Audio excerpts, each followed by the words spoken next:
All right, here we are. Welcome back to Book Wave, the book club podcast. Today we're back for another Wave cast. I'm your host, Scott, as usual, joined today by Pat, Yeah.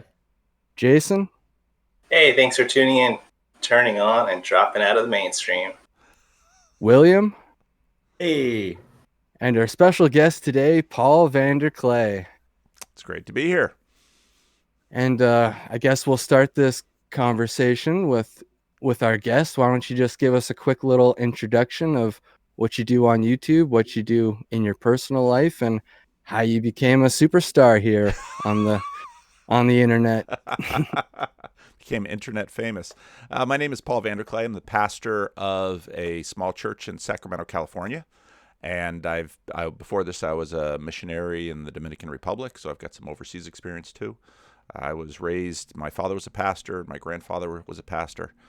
I became internet famous by watching the work of Jordan Peterson. And I was actually, the video I released today gives a lot of that story about how I got into this, because I'm starting to do some work on sort of turning towards the church. Okay, why the work that I've been doing I think is important for the church and Christianity.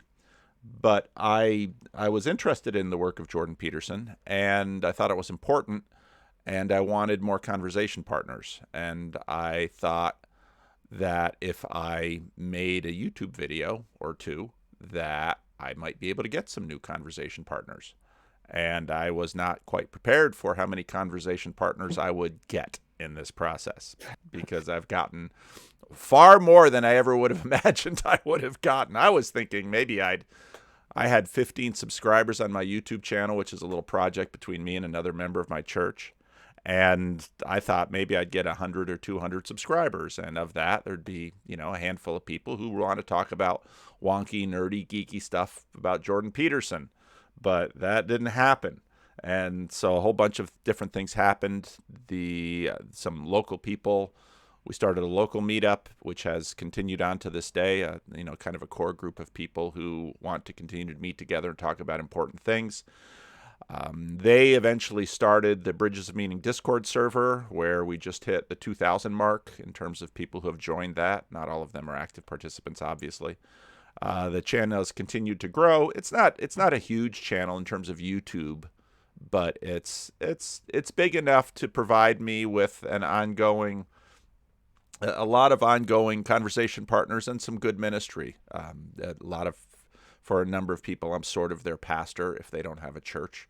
Other people who do go to church, I'm another Christian that they can listen to. And for people who aren't Christians, I'm sort of a token Christian that they can maybe throw things at or ask questions of. So that's kind of how this thing has developed over the last 3 years. And I've tried as best as I can to integrate it into my regular church work, which is a little odd because nobody in my church really watches YouTube.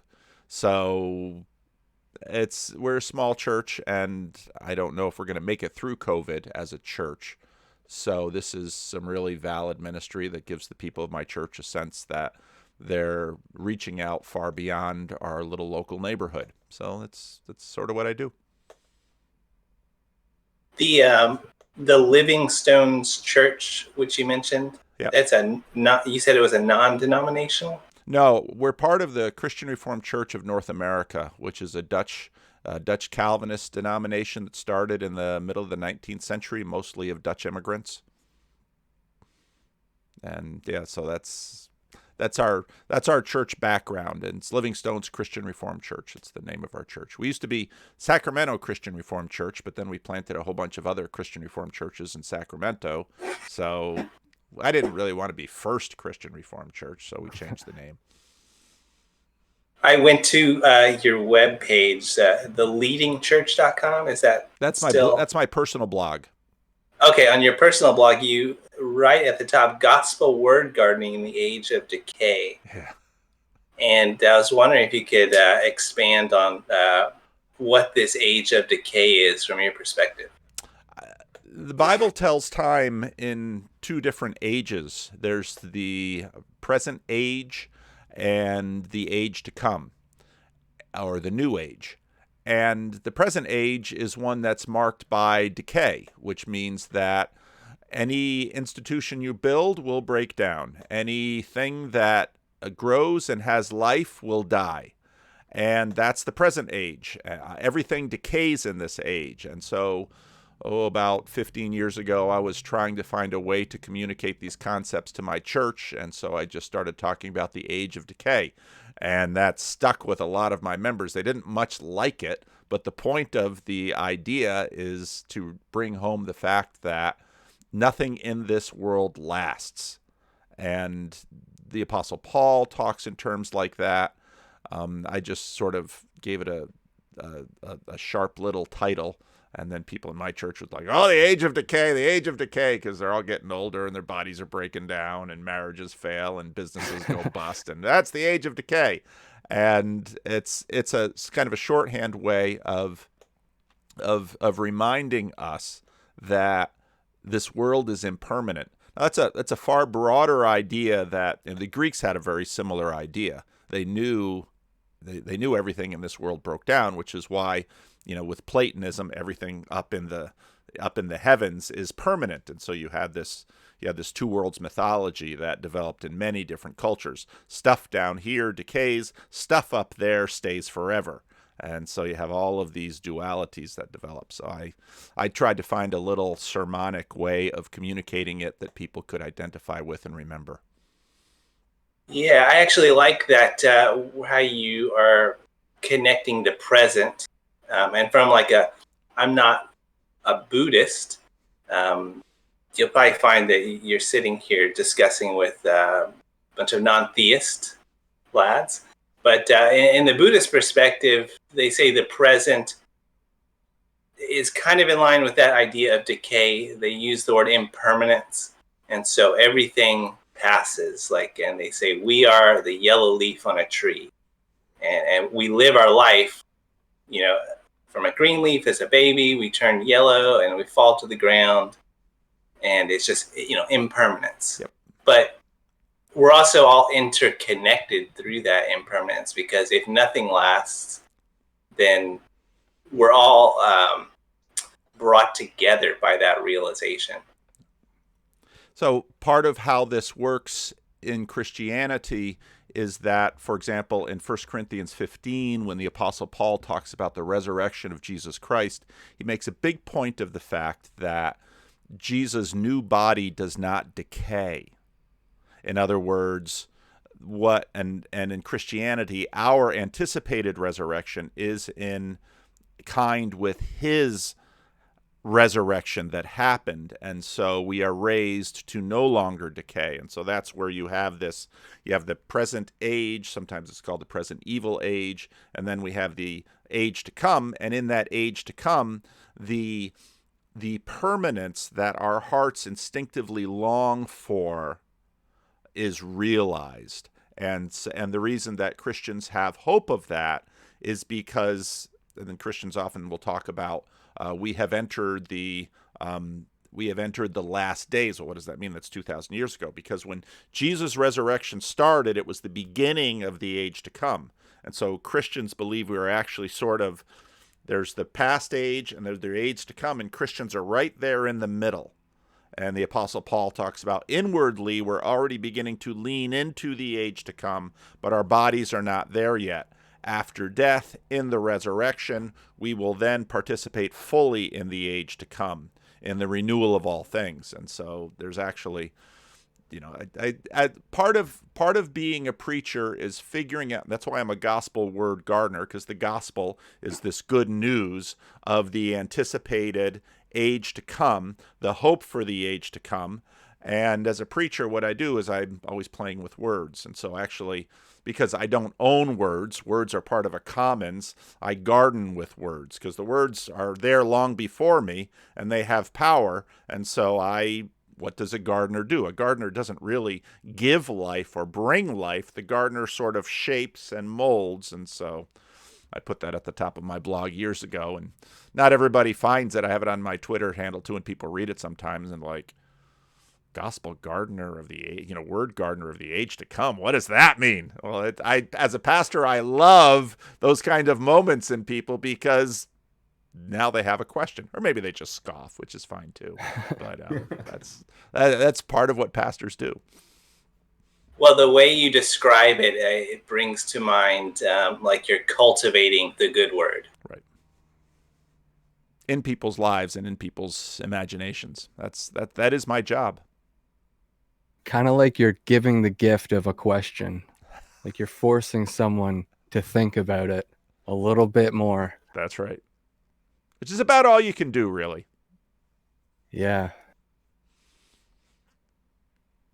Well, for myself personally, I don't even know what to say, Paul. I really am glad that we're having this conversation. You're probably the closest I've been to the church in 20 years. I've grown up in a small town that has a lot of Catholicism and Christianity around. We've got the Jesuit shrine over in Midland that honors the saints that came to this area. We've got Saint Marie among the Hurons. So there's a lot of history of sort of the church's exploitations into the Western world. And I've always just sort of been Christianity adjacent, I think would be the way to describe it.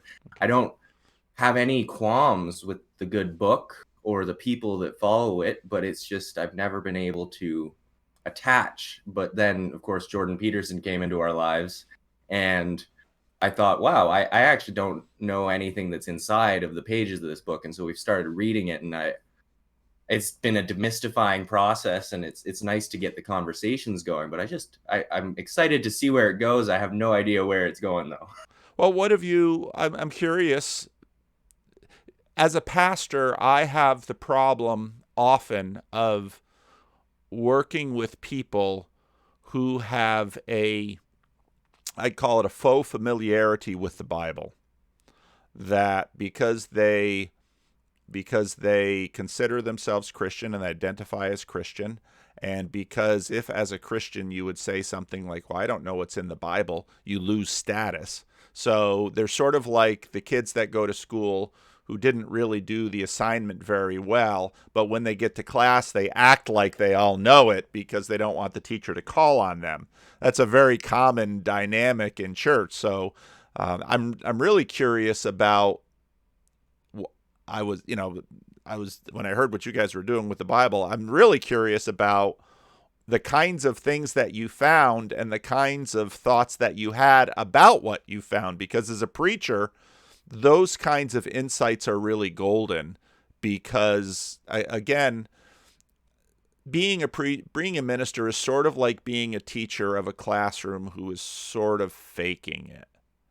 And we kind of had this exact same conversation the other day going over the Odyssey, and like kind of just to step aside, because we were saying like the amount of people who, know the Odyssey and understand where it comes from, that's everybody. The amount of people that have read the Odyssey, that's a very minute few.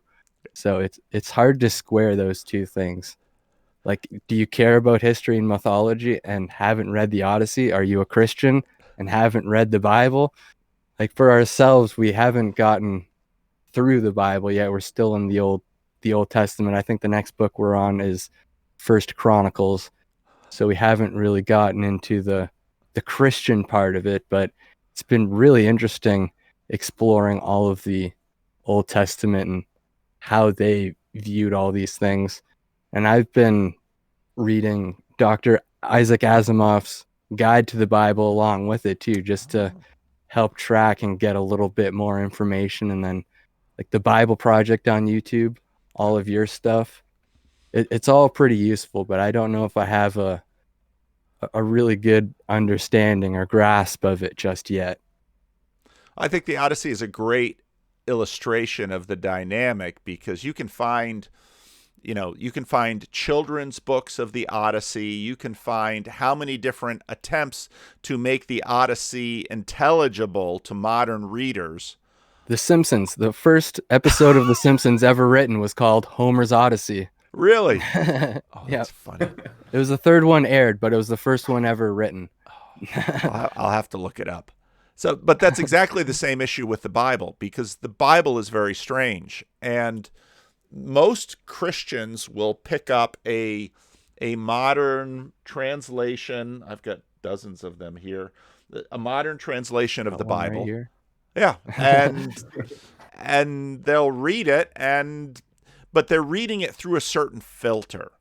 And Yeah. it's usually, Christians, let's say, who read the Bible for devotions will think, at least for many of the Christians that I work with, they'll be like, okay, I need something from God today. I need a little pick me up. I need a little inspiration. I need a little guidance in my life. And so they'll open the Bible and they'll read a passage and look for that. And usually if you look for something, you'll find it, good, bad, right, or wrong. And so that's how they use the Bible. But the Bible is an ancient book written in cultures very different from our own, and has been used and commented on nearly continuously all the way through, and all of that builds around it. And so it's a big deal. And so again, it's sort of, I mean, meeting you guys is sort of like, I don't know, meeting a virgin in a brothel, because it's like, oh, wow. Well, what are you seeing? Because, of course, everyone who lives in the brothel, they've all seen it all. And you guys are just there with fresh eyes. And so for me, it's like I'm sort of the madam, I guess, and saying, well, what are you finding in our hall of pleasures? So as a book club, we're reading these different books, and I believe we're all reading the Bible objectively. And I was kind of curious too about what your opinion was as a religious leader, for people who are non-theists reading a religious text objectively. Is that blasphemy? Is it? What do you mean by objectively? Yeah, are you talking about Ayn Rand, or are you talking about, what are you talking about? So personally, I'm just reading through the text. I used to be a religious person. I grew up in a Baptist family. Okay. Never went through a baptism, but I went to a Christian school and was, in the church, to say that. But then when I was a teenager, maybe around 18, kind of fell out of that scene.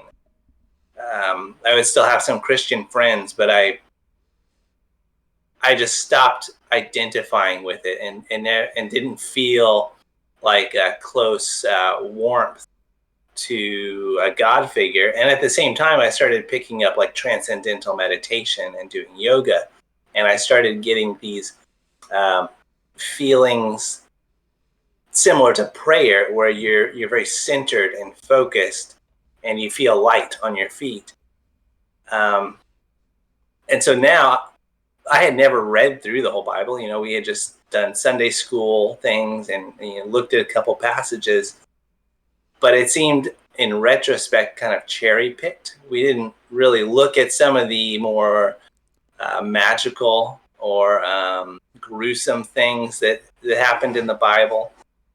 And so now I'm just reading it objectively. I think the rest of our book club is too, just, taking it for the word that we see it and not assigning it like a divine inspiration, if that makes sense. Okay. Yeah. And so I guess the question I had earlier, is that okay to read a religious text like this from an objective perspective without fully investing in it? I would hope so, because I think, quite frankly, if you're reading the Odyssey, there's exactly the same dynamics. I mean, I don't know if you've read any of the work of Tom Holland, but he is, he's a historian / novelist who has been, he just recently wrote a translation of Herodotus, which I'm reading, which is quite fun. But for an ancient person, this one of Tom Holland's theses, which I think is correct, is that this idea of the secular, this idea of the objective, is actually a Christian invention. And for a Greek, any reading you do is religious. It's just a question of where you stand in the religious world. So I don't have, anytime I would read Homer or any ancient person, there's exactly the same issue involved, because we are so completely accustomed to the philosophical framing that we are an individual standing apart from a text, completely losing the idea that, well, what is happening in that text? Well, here an ancient person is somehow speaking to you. Well, that sounds awfully magic. And so we always read where there's always a very complex, mysterious interchange happening whenever we read anything. And that's especially true when we're looking at something from the ancient world. Even if, let's say, you decide, we as a book club, we're gonna be more serious than almost every other book club around. Y'all are gonna learn Greek, and y'all are gonna try your best to read Homer in the Greek. Okay, that would be a really cool project. Now, Will gave it his best conversations. The next thing you're going to have to recognize is that up until the invention of the printing press, and even after it to a degree, all of those texts that you're interacting with have their own histories. And if I pull, let's say, I only have certain books within arm's reach here. If I pull a copy of the Greek text of the New Testament off the shelf, there has been worlds of scholarship that has gone into the development of just that book, because there are all these manuscripts and all of these renderings, and so all of that is in there.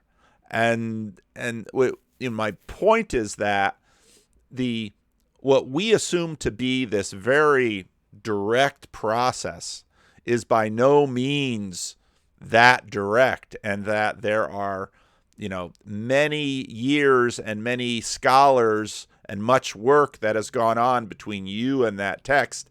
And so, no, I think it's the Bible is the most published, the most chewed on, the most commented on book in all of human history. And there's not even anything second. The second most printed book in human history is Mao's Little Red Book. That's the second most printed book in all of human history.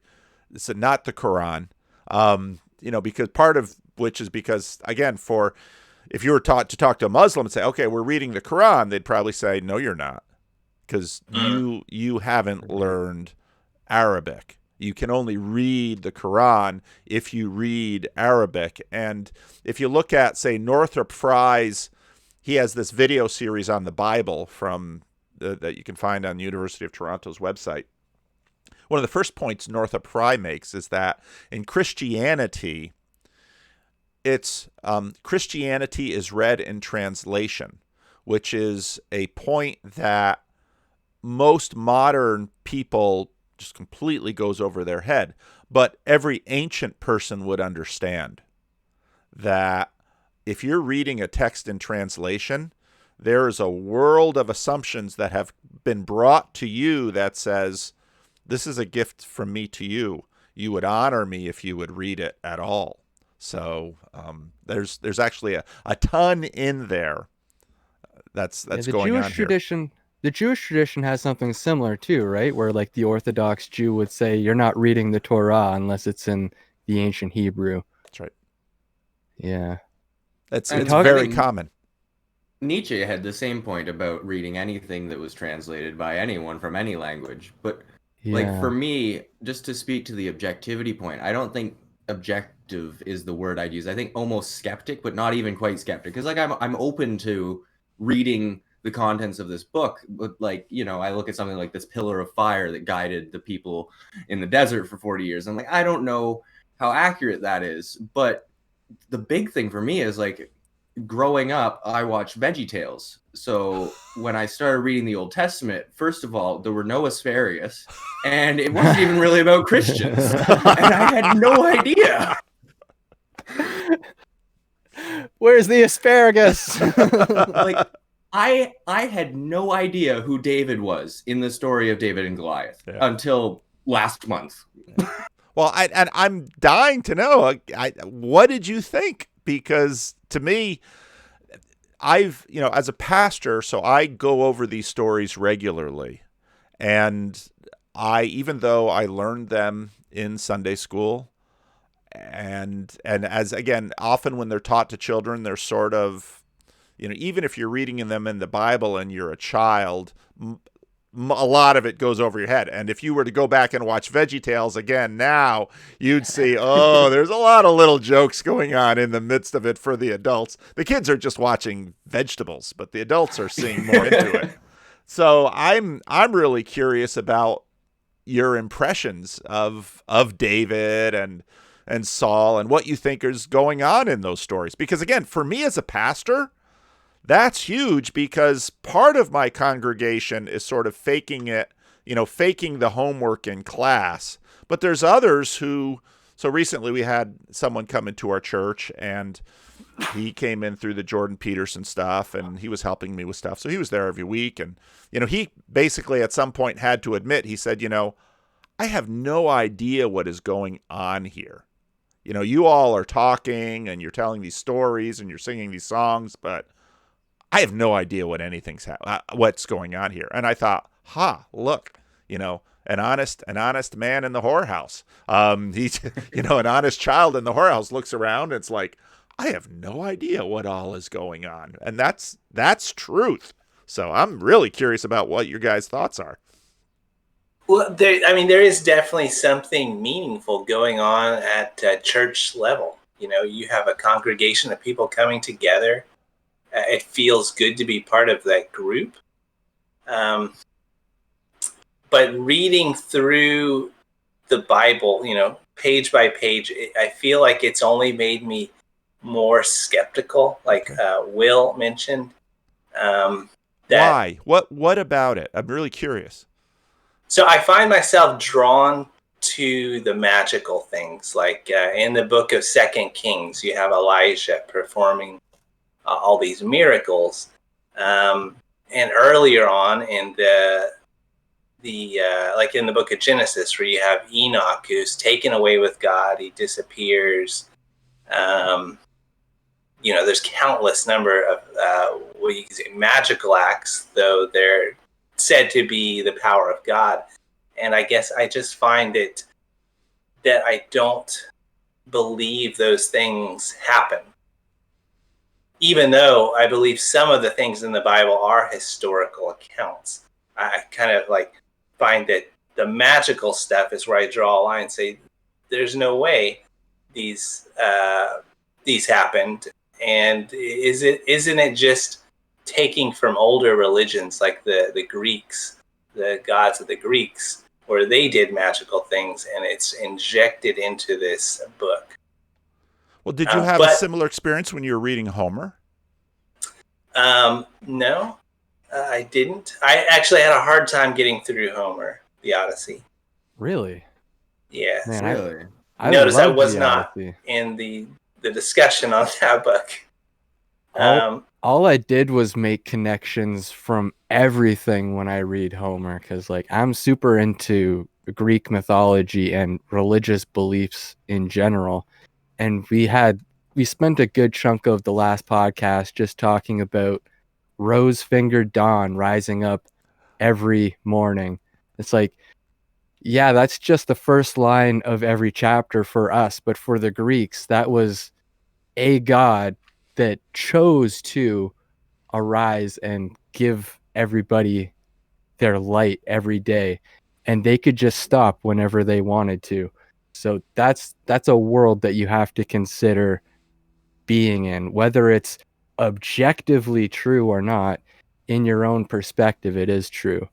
So my biggest thing going through the Bible is just to put myself in the shoes of someone I don't know, someone traveling from Egypt to the promised land, or born during the exile or something like that. What would be going through their head when the only authority they know is Moses, and then this invisible God that he claims to be the one true ruler over all of them, sending them to the promised land? You can choose to trust that, I guess, but I mean, whether or not you see, can believe him or not, I think is a different question. you see, when I was starting to get back into reading the Bible, like you said, Paul, it does have a filter. It does have a specific lens when you read it. So for me, when I got back into it and trying to understand everything that was going on, um, like our previous discussion in Second Kings, it was all about these different leaders who would rise and then they fall.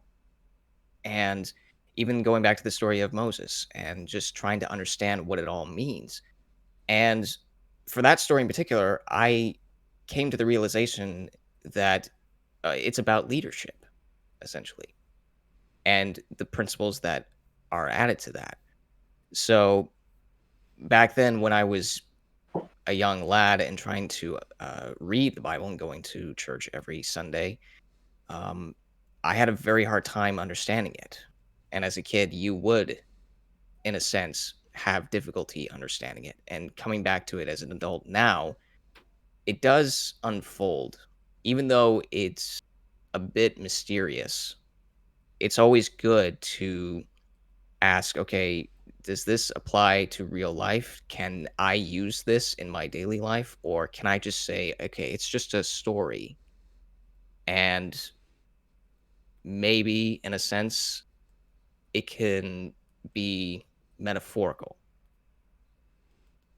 I like where you're going with that, Pat. Like the leadership thing, and then you talk about some of the mystical stuff like that's going on in the desert with Moses specifically, because we haven't gotten to the New Testament, but it's like the lens I'm taking is like, okay, so assuming the laws of physics are real and God doesn't exist, what would be the actual intent when you have to deal with a large group of people who have been following all sorts of deities and doing all sorts of crazy sacrifices? Like, if you know what their behaviors are and you can create a mythology that will lead them down the right path, then you start to look at these things that they're telling them to do, and all of a sudden, you know, you put God on the back burner and you say, well, this is going to help the people. Like when you look at them doing the raids into the promised land, sending in spies, like after reading The Art of War, it's like, okay, that makes sense.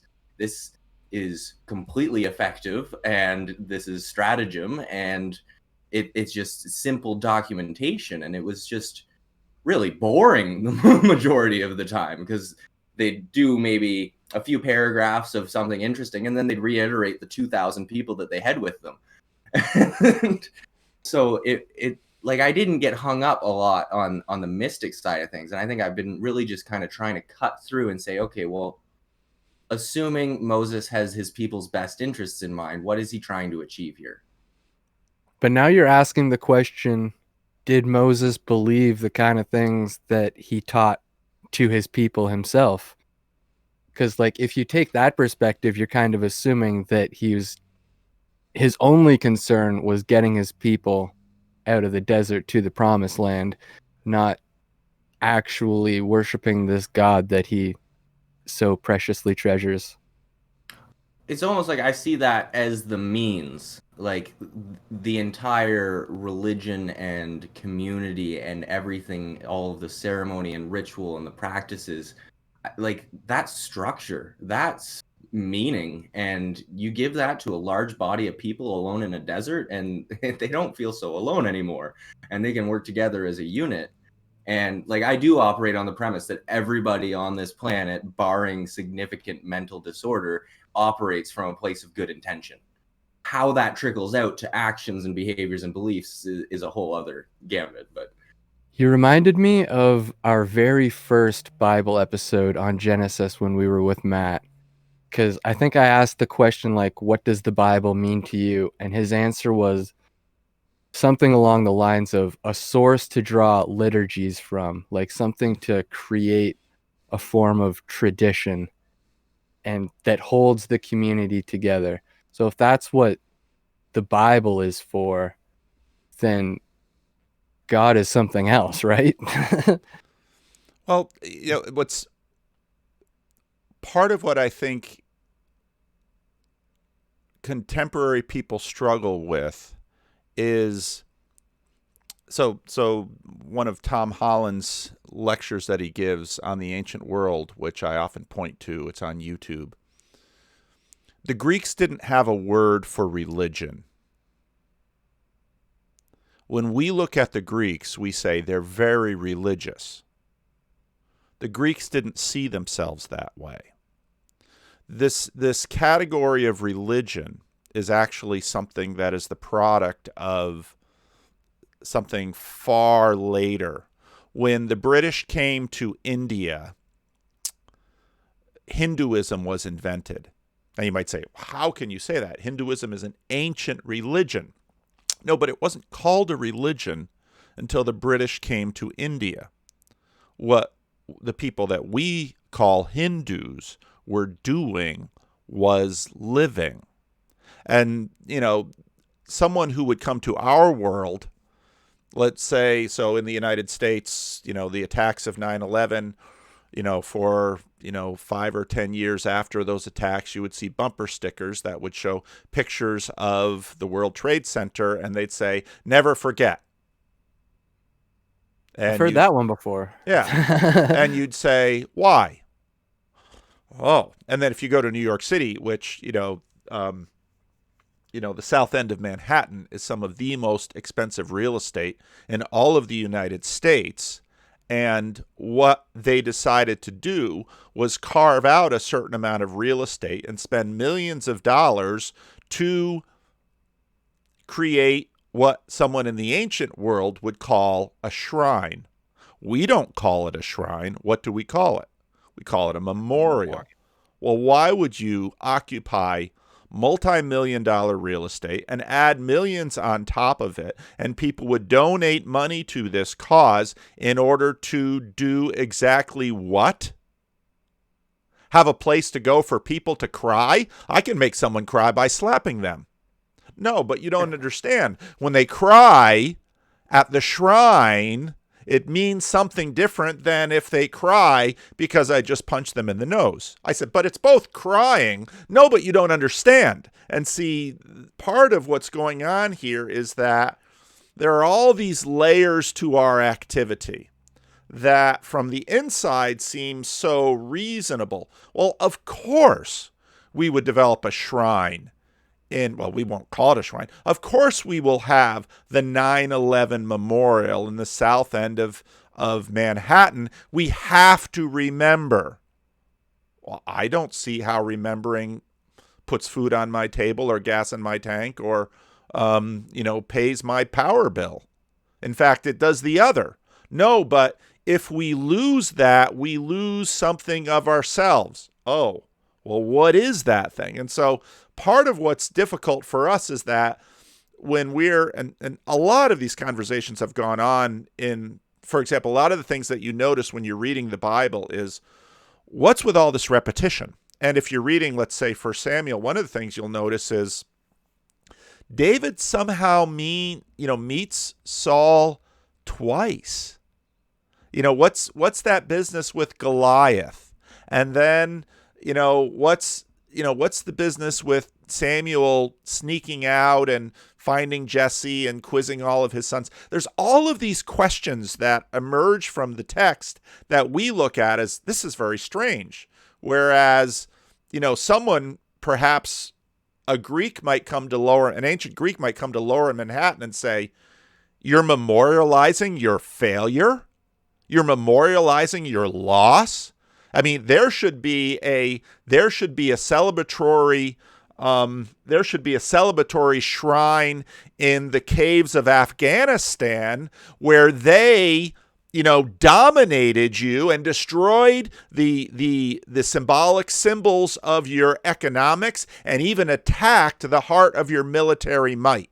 That's where the memorial should be. And we look at that and we'd say, oh, if we found a shrine to 9/11 celebrating the death of all of the people that died at the World Trade Centers, we'd send soldiers over there to destroy it. Oh, so now we have a sense of the wavelength that really moves history. I mean, a lot of people say that, well, the second Gulf War happened because why?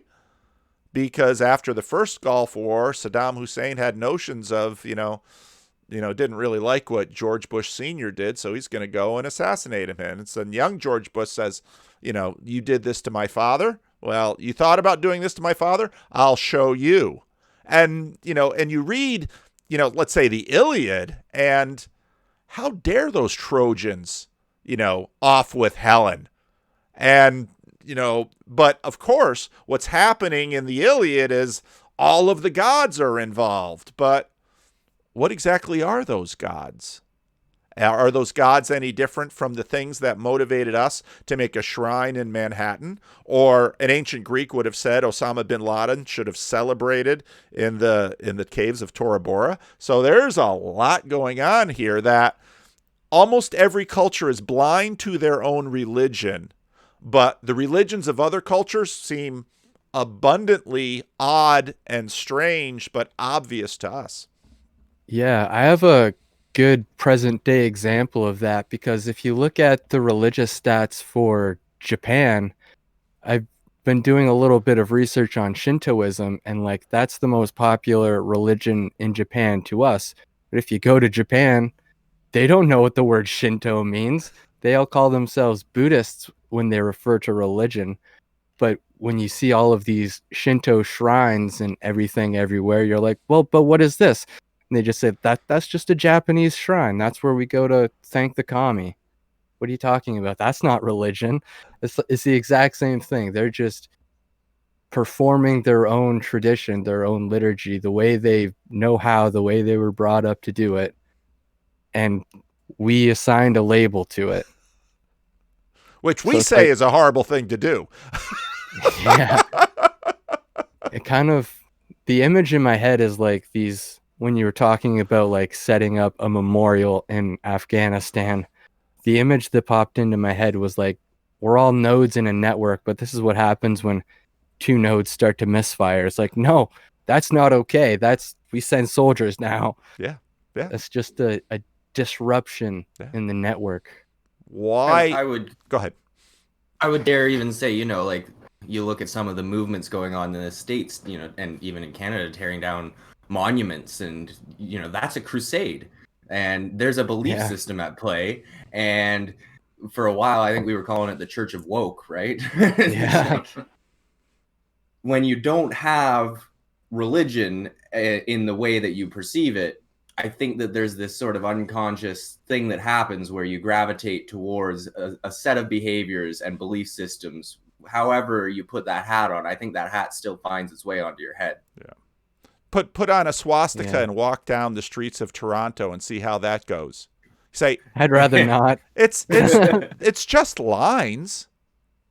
No, it's not just lines. Then you can make the argument, no, this is a symbol from Hinduism. You don't understand. Like, well, it looks like a swastika to me. Yeah, and the United States with the Capitol. I mean, you can't get a bigger example. Yeah. Why is everyone so upset? People go in there every day. No, it's how they went in there. Yeah. A couple thoughts I was having on spirituality and religion, with kind of touching on what Scott mentioned about Shintoism. From what I understand, they consider everything on Earth, and even the whole Earth itself, as some kind of having been imparted a spiritual essence. You could have a rock that might be part of some god. You could have a river that has a god. And so you have this where everything is spiritual on one side. The other side of the coin is nothing is spiritual, and kind of leads you to the nihilistic viewpoint. Well, nothing matters. Why do we need to do anything? And I see religion and churches, sanghas in Buddhism, synagogues as kind of the middle way, where all the rules and the tenets are giving you a narrow path to walk on. And it's that narrow path that injects meaning in your life, because if you fall off that path, all of a sudden you're in chaos. But if you stay on that path, it will lead you towards order. And order is the goal. We're trying to fight off chaos. It's interesting you bring that up because I'm going through my yoga teacher training certification right now. And so one of the books that I'm reading is the Yoga Sutras of Patanjali. And almost on the exact same page that they state all things on this planet are divine, that everything is an extension of this infinite grace that is behind all things, they tell me not to eat meat. Almost on the exact same page. They say only have a vegan diet. Also, God is everything. Don't eat meat. And it's just like you have this narrow path, but there's these blind spots, and you're reading it, and it's like, how did you not see this? Like, this is a contradiction. And it's funny because probably if you had gone into the yoga studio and saw the statuaries and said to someone, "Oh, I thought this was for exercise. I'm not looking for a religion," what would they have said? Oh, this isn't a religion. Oh, the statues, the ancient texts, the practices. I mean, again, anybody who rushed into the Capitol on January 6th could probably have walked into the building on January 5 with absolutely no problem at all. Why? What was different on January 6th from January 5? What actions? Well, they came in with flags. Oh, okay. Well, they came in with, again, we're blind. We just say, well, it's completely obvious what happened on January 6th was totally different than what happened on January 5. Well, why? Well, you have sacred spaces. Well, what's the sacred space? Well, Nancy Pelosi's office, the lectern in the Senate chamber. Those are sacred spaces. Well, what makes them sacred? The wood? Are they cut from a special tree? No. It's just cut from some lumber somewhere. What makes them sacred? Well, it's all around us. And it's just that Christianity remade the map so pervasively that you don't have to go to church to actually be downstream from the remaking of that map. And so that a yoga studio in Toronto is seen through very different eyes from a yoga studio in Delhi. Yeah. Where does that difference reside? Is it funny? It's not in matter. Like, I'm following a podcast by a couple of ladies from India who came to America and went to get a yoga certification from a white woman, and were informed throughout each class that they were wrong about all of these things and all of these beliefs and all of these practices. The way they said the words that they learned in the tongue from their motherland was wrong. And it's like, it's this interpretation, and it's this attachment to our interpretation. And like, we label something, and in this group we can say, well, a label's a label's a label. It's just a nominalization. It doesn't change the way mustard tastes. But some people really think that the label is the thing, and they get so attached to it to the point that if you attack their label, it's a direct attack on their own identity. Yeah, but did they share the same goals? You can't even get to goals when you're stuck identifying with labels. And when you think that your story or your emotions and you're stuck in defense mode, you can't even talk about goals. It all breaks down at that point. This goes back to Paul and I's first conversation on the Tower of Babel. Like, if you're not able to do that first stage of translation, what are you left with? That's why religious people say you can't read the Bible in translation. You can't read the Torah or the Quran in translation, because once you translate it, you lose it. I mean, there's a reason Plato had, Plato of all people, had some real second thoughts about written language. Because the legend goes that like Plato wanted to write it down, but then Socrates one that said, no, don't write any of this down, or you wouldn't be able to cultivate any memory at all. So, like, if you write this down, it's a detriment to yourself. That's why we have no writing from Socrates and a lot of scholars today think he was just Plato's fictional character and him talking to himself in a new form of writing that people hadn't experienced before. Yeah. And we say things like, oh, that's just a label. Oh, okay. Well, let me throw a label at you and see if you respond. And all of us can think of the whole range of labels that we can use to make someone, you know, this person is a racist. Okay, well, we can't hire a racist. Well, this person is a Nazi. Well, we can't hire a Nazi. Well, they're just labels. No, they're not. They're real enough to change the world. Yeah. But we don't see our own labels because we're completely in the midst. And so then back to the other question, which is why I'm so fascinated by a group like yours, is, okay, you're reading this book. What are you seeing? And I think it's, if you went to Sunday school as a child, what you see in this book will be very different than if you didn't, by that experience of that you grew up in.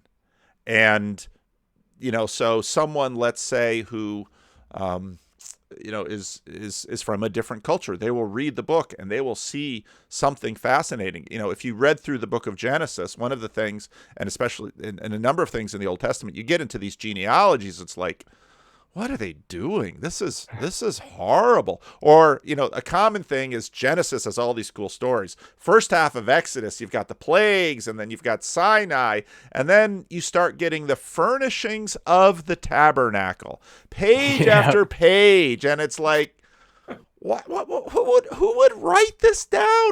How is this sacred? You know, people, when they have their devotions at night, Lord, speak to me, and they open up to the furnishings of the tabernacle. And it's like, what is this for? You go to people of other cultures, they're like, oh, now it's getting interesting because this is the power that moves the world.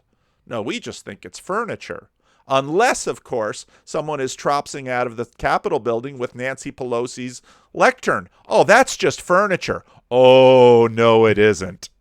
Look at what it's connected to. Yeah, when you see someone leave the Capitol building with the podium, he didn't just steal a piece of wood. That's a symbol. That's like when a rival football team comes in and steals the mascot, or, you know, the Philistines roll in and, you know, burn down their monuments to Yahweh, whatever it is. That's exactly right. And it's so, and so then and then to add another layer of this, we think we can, so you go to a yoga studio and you do yoga teacher training, and it's like, well, why do you want to do this? Well, I want to be healthy. Okay, good. Well, you can go to a gym. No, but this is different. Well, how? Well, this is more meaningful. Well, why? And so some people would say, well, if you're doing down dog in front of that statue, how is that different from being in the temple of Dagon and bowing down in front of that statue? What's the relationship between these two worlds? Go ahead.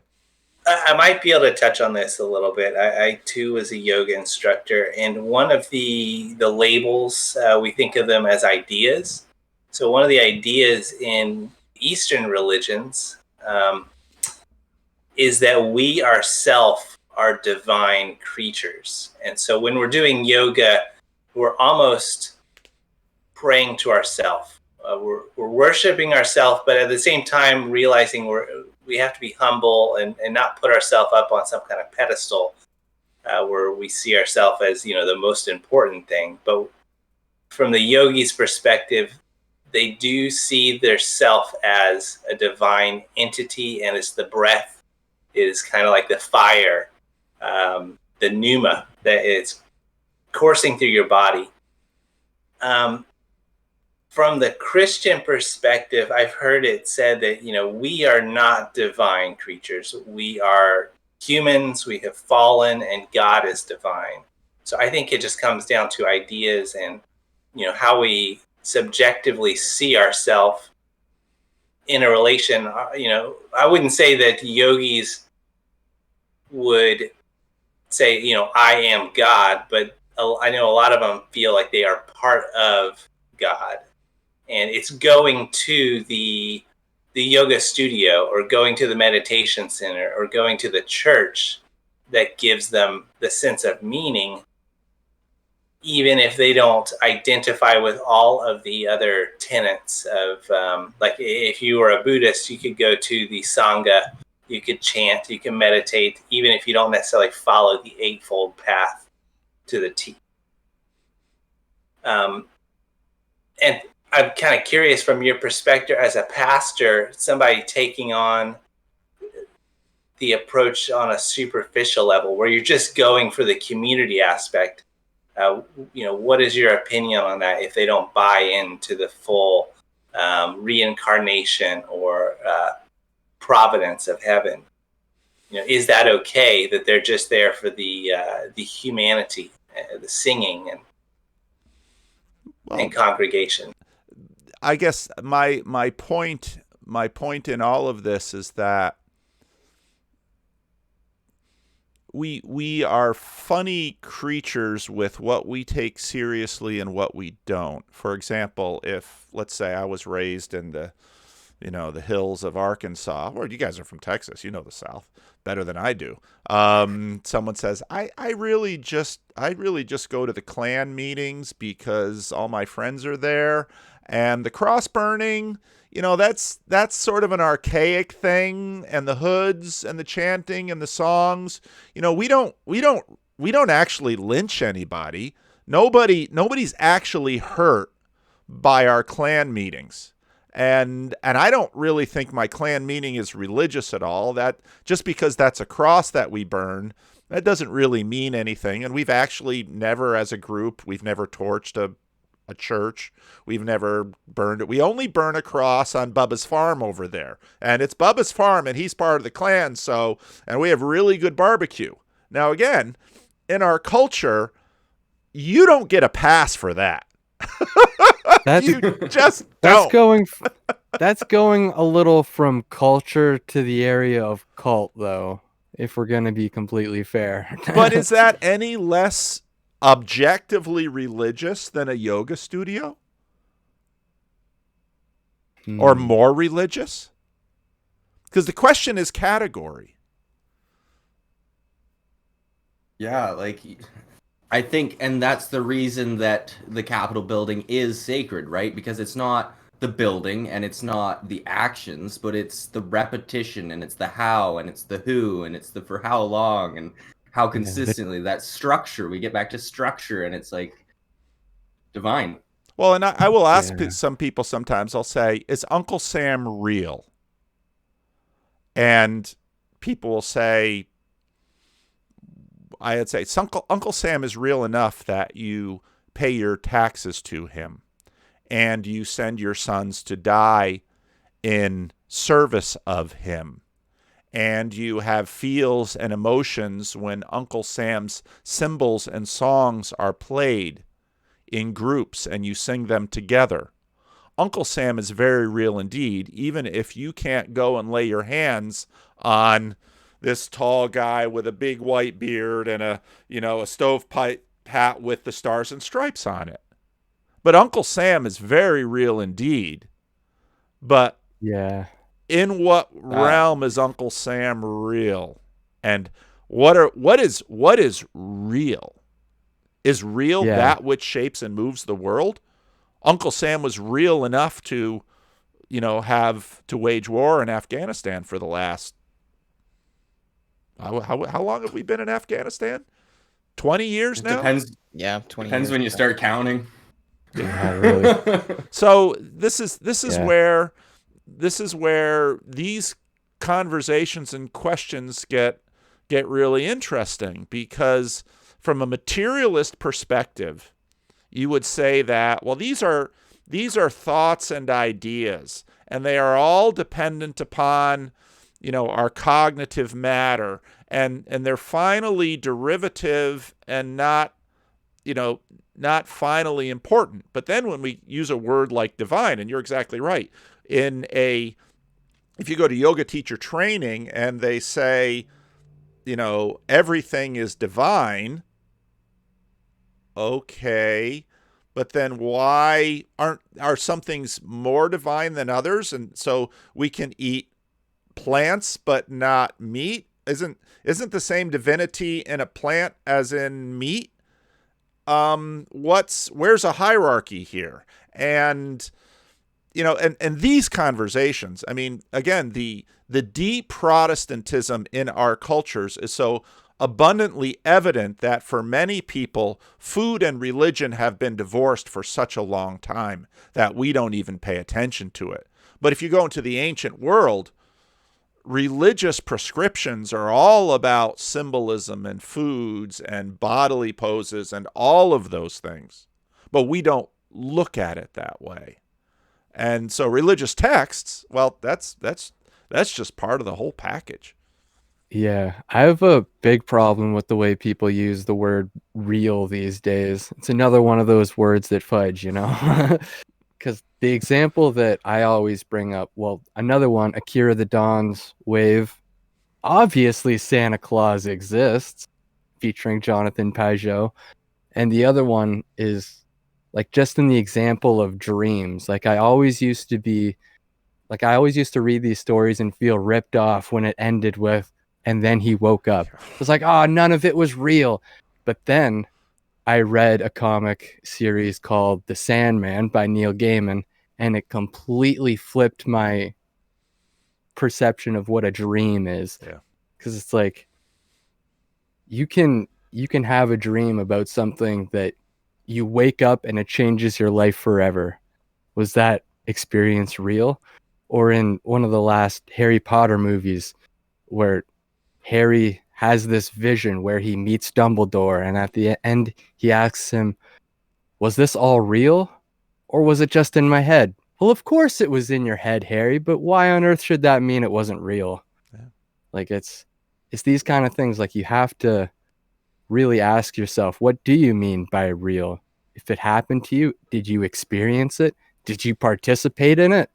It's real, even if it's not real for your neighbor or your spouse or your brothers and family, whatever. It can be real for you and not for other people. Two things can be true at the same time.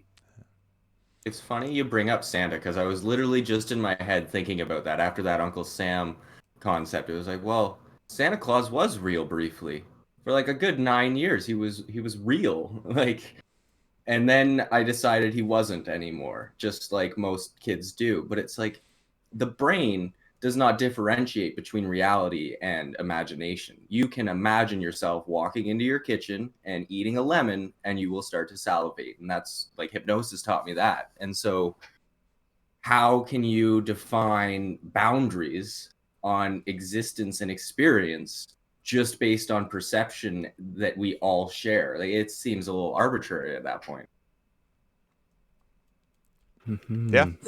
So one of the ways I think about, what is real, what is reality, is we have thoughts, which are kind of on this border of, they're not real. They haven't manifested yet. It's a thought in our head, an idea. And then when we apply action to that thought, let's say I could think I love my wife, but then it's not until the action of me, giving her a hug or a kiss or rubbing her feet that it actually becomes real. In Zen Buddhism, they say thoughts are just thoughts. They're subliminal. They don't have any bearing on reality until you act. So if you are feeling angry at somebody, it's just a thought. But the second you start frowning and giving them the evil eye, then all of a sudden it's real. With perceptions, it becomes real when the environment is reacting with your body. And so if you're feeling pain because you've been stabbed, you could say that's real. Versus somebody who maybe has lost a limb and they have phantom pain, the doctor can't say, well, we don't know why you're having pain. It's just, I don't think they use the word unreal, but they say it's in your head. I think that's we all can quite easily have the idea of more real and less real. Uncle Sam is very real if he's invading your country. If the United States found some legitimacy or justification to invade Canada, you all would say uncles are, and troops from Texas invaded Toronto. Hey, my buddy, I'm going to bill it at your house. Do you mind?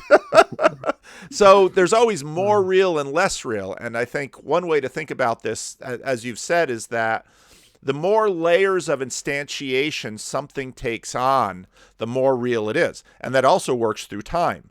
And so something is very real if it has endured a lot of time. So in that way, Uncle Sam is quite real, but Santa Claus is even more real because Santa Claus has endured more time than Uncle Sam. Santa Claus instantiates in shopping malls, in greeting cards. Uncle Sam instantiates in buildings, in traditions, and so then we might ask, well, kind of do an ontological argument. Well, what is most real? Well, the thing that is most real is the thing that instantiates at the most levels and for the most time. And you've almost approximated an idea that we would say something like eternity, which would be the most real. But part of where part of what I'm doing on just in my own thinking and my own evolution through these last 3 years is to try to get a handle on what we mean by this word spiritual. Because as a pastor, I sit there and we're reading something in the Bible together and there's a degree of dissonance. And so someone basically says, well, that's spiritually true. And so again, you have the classroom dynamic where now they've said the secret sacred word. That's spiritually true. And everybody in church goes like this. Okay, that's spiritually true. And so now I'm the jerk who stops them and says, what do you mean by spiritually true? And then they look at me like the kids who haven't really done their homework, like, I hope he doesn't call on me. Because And so one of the illustrations I've been using lately is the idea of school spirit, because we all have a sense of what school spirit is. And school spirit is both shaped by the architecture of the school and the location of the school, the neighborhood of the school, the ethnicity of the members of the student body and the faculty, the educational tradition of, and you can get the sense with school spirit that there are many spirits have come into that place to create school spirit. Nobody really controls school spirit. The administration tries, the cheerleaders try, the school district tries, but school spirit is something far larger than them. And if we get a sense of the subtleties and complexities of school spirit, we can begin to get a sense of what the spiritual world is made of and why when that person offed and then took a selfie of themselves with Nancy Pelosi's lectern, there's a lot of spirituality involved in that moment. There are centuries of it. And, well, he can go to jail for stealing that lectern. Whereas if he had on a Capitol tour a day or a month before gone in and saw Nancy Pelosi's lectern and quickly snuck back and got a selfie, everyone, the security guard said, get out of here. But you wouldn't go to jail. Oh, there are spiritual forces at work among us all the time. And to say, well, that's just thought. We take it way more seriously than that. And this is what we're dealing with when we read the Odyssey. And I love your illustration. The sun comes up every day. But that's just mechanism. Oh, so now we're knocking on the door of deism because we got here through deism. And well, what is deism? And so then you start doing the diagnosis and taking apart of what's the spiritual history of Nancy Pelosi's lectern? And why do we all get excited about that? So there's a lot going on here. Yeah, I guess that's the reason why I've been trying to figure out how these stories last for a long time. How the Bible lasts for a long time. How does the Odyssey last for a long time? It's just those layers too. And as somebody who's studied novel writing and just reading these books, and by the way, this is the reason why I joined the Bookwave podcast, is because not only do I want to get an understanding about how these books are structured, how they present themselves, but in a way, how do they, what do they give me in return? And we've read many books like Crime and Punishment and Meditations, and just dissecting each layer and understanding what the presentation is. So that's what I've been trying to figure out, and I'm actually glad you brought that up, Paul. I have to get out of here in there. 15 minutes because I have Yeah. real people coming in for my day job. But I've been keeping an eye on the time here. Good. Yeah, I was going to say we might not have enough time to get into some more deeper aspects of thought and action, but I was just kind of curious. We all created this book club as part of a common interest in a DJ, Akira the Don. He's got clout, and we call him an artist and a DJ and a wave lord because of this meaning wave.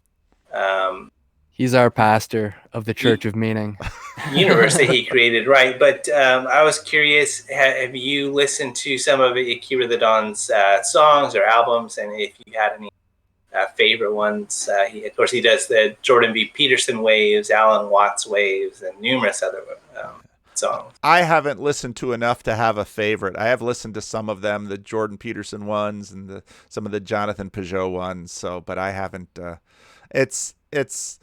It's been kind of a mystery to me. I've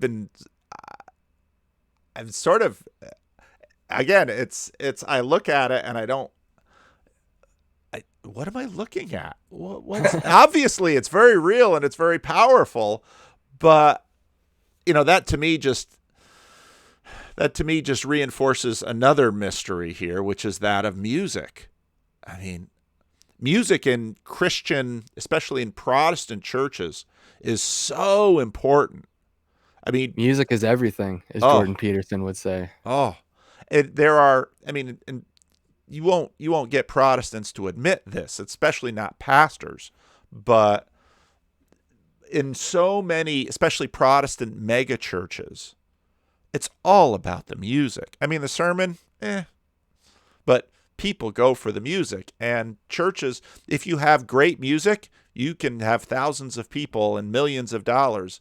If you have crappy music, nobody cares what the pastor thinks or says. So Kanye understands that for sure. You better believe he does. And look at the music industry. It's enormous. And what is this? Well, it's just vibrations in the air. Oh, okay. It's very real. It's billions of dollars real for vibrations in the air. Film scores have a deeper understanding too in movies too, especially when they go along with the dialogue and the action. Yeah. Oh man, yeah. Have you ever been watching a movie and the soundtrack is just completely wrong, and it's like, I'm sorry, I can't engage. You've pushed me away. Yep. Why do you think Star Wars is so great? Like 80% of it is John Williams. It's the music, man. Yeah, a lot better than the dialogue. I'm wearing a Darth Vader shirt right now. You do a recreation of the Star Wars theme on any instrument, and I will get shivers. Like, it's just Yeah. like.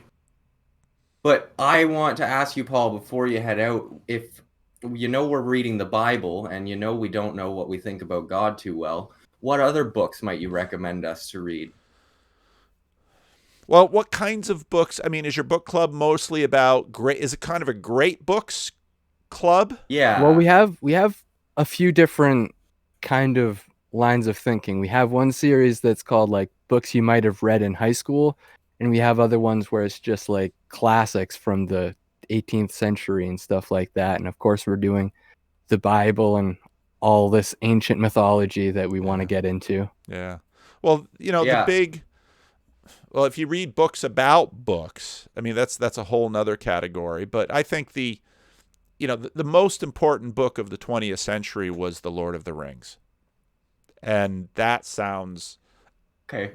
that's I know people don't know what to do with that. And The Lord of the Rings, especially on this topic, is exceedingly strange, because what Tolkien does is basically write ancient mythology without religion, because that world is strangely devoid of what Tolkien knew the ancient world was full of.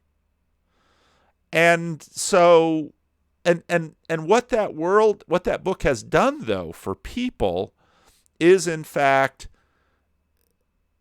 created a religious text.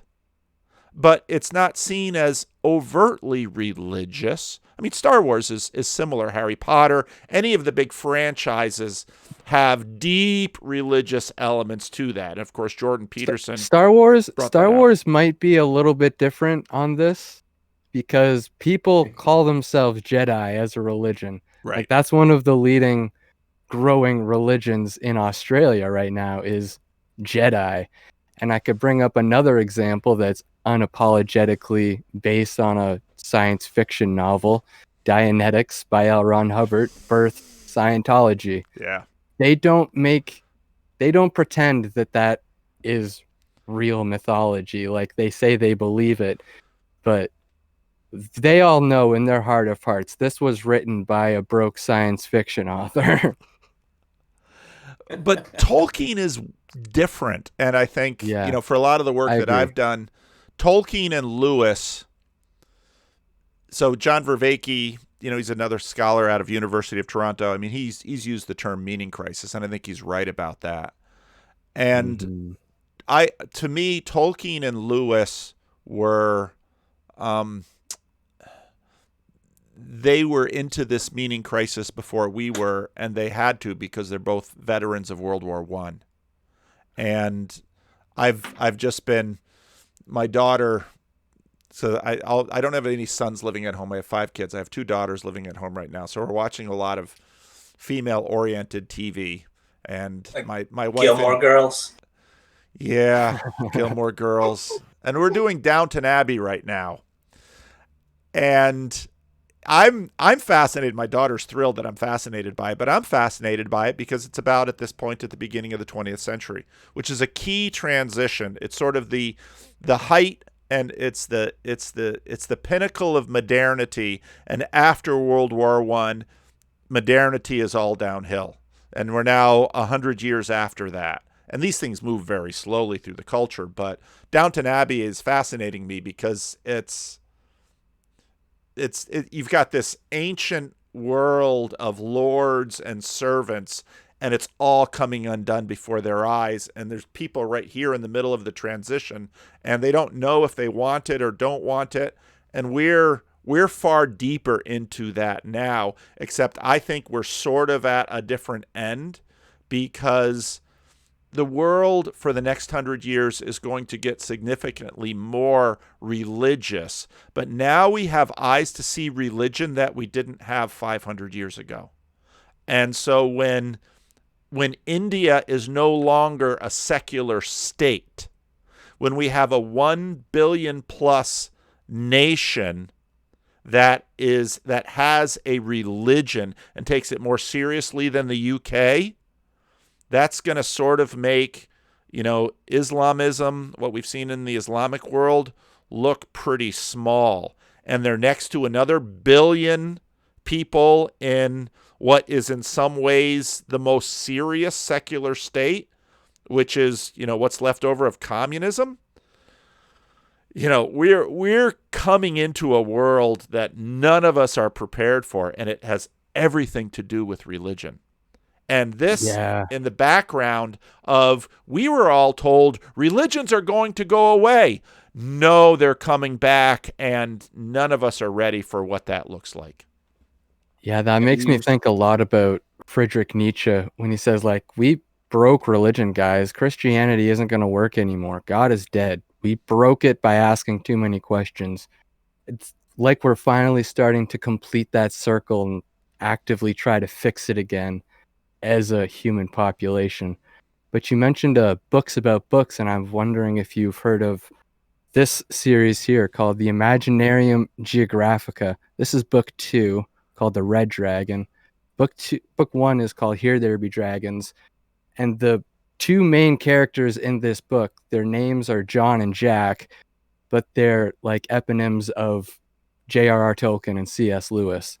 So this author projects these authors as characters in his book as they go through like these magical fantasy adventures. I've never heard of it. It's a series, and the first book is There Be Dragons? Here There Be Dragons. Here There Be Dragons. It's like a nod to that old thing that you'd see on maps, where you like look at an old map and it would say Here There Be Dragons, just because they don't know what's over there. Like, to them, the dragon represented mystery and chaos. And in this series, no, there are actually dragons there. Oh, this sounds interesting. The author is James A. Owen, and he's also a comic book writer. So my buddy got me into him. Any other closing thoughts from you guys? Well, Paul, I just wanted to personally thank you as part of the crew of the Book Wave for coming on and having these discussions with us. I know you have got to go. You have other important actions that need attention. So I'll turn it back to, I guess, you want to tell the audience where, I guess, they can find out more about your cause. My YouTube channel is just my name, Paul Vanderklay, with a K, because Ellis Island thought that would be good. From my great-grandfather. On Twitter, I'm Paul Vanderklay. I'm just around. So if you're interested in more, I've got way more hours than any sane person should want to listen to on YouTube. Sure. And the last question, real easy. What was the last book you read? I am always reading way too many books at a time. Right now, I'm rereading. I'm reading Mathieu. I'm trying to learn to say his name because I never studied France. Mathieu Pajot's The Language of Creation. Mathieu Pajot. Mathieu Pajot. The Language of Creation, and I'm doing a commentary of it right now on my YouTube channel because that book gets into a lot of this, but I think actually C.S. Lewis's, one of the books that hardly anybody has read, The Discarded Image. I'm on my second time through that, and I'm probably going to read the conclusion because Lewis watched this and paid careful attention to it. He read pretty much everything from the ancient world in the original language. He was just a brilliant, nerdy guy who survived World War I and had a really crazy life. But he's kind of portrayed like that in this book too. Yeah, he couldn't drive. He didn't know how to drive. He had this. He, in all likelihood, had a sexual affair.